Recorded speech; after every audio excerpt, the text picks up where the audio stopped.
The Titans are kind of that rival of the Ravens that is spoken more of recently because of the last few years, including that 2019 season. But Mike Vrabel was a little bit pissed off during a recent press conference about his season so far for the Tennessee Titans, and we want to play that for you right now.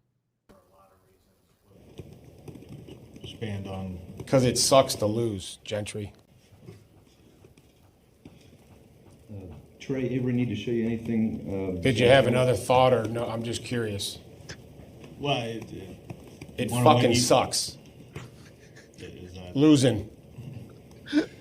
Awful. That's why I want to win.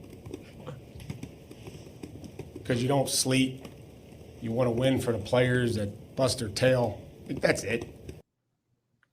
It fucking sucks. And it does. Losing sucks. Now, Rocco, because you get to be in on these moments here, do you have a moment over your professional career in the sports world reporting? You got to have something for us.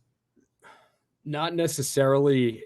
When a coach is no. I do when a coach is like gone off like that on me. Yes, please. When a coach calls you by your first name or last name, you know they're pissed off. Usually, because John Harbaugh in his Monday press conferences, he's nice. He refers to everyone as their first name, which is like, I guess, a term of endearment there. But I covered Nick Saban in Alabama. Zach knows I covered the Iron Bowl, right, Zach? The Iron Bowl. Exactly. Zach likes to bust my balls about that. No, but covering Nick Saban is like the closest thing that has come to that. I never, you would always like ask him a question and you'd get the look. And once you got that look, that dude had you locked in. If you messed up, if you asked the wrong question, it was game over. It was game over. Like you were getting the horns, you were getting the laser eyes, like it was done. So I had a few people I know that asked Saban questions, like maybe not even bad questions, and he just went off on them because that's just Nick Saban's thing. Usually he's trying to kind of create a message for his team in the locker room. He knows his guys watch the news, watch social media. So yeah, but my the dumbest moment probably in my reporting career asking a coach a question was back in college at Temple. So Temple, best season in Temple football history. They were undefeated to start. They hosted Notre Dame College game day. It's a fantastic year. They go to the AAC championship game and they play Houston. So all the talk was about Temple potentially building an on-campus stadium. Houston had one. Temple goes out.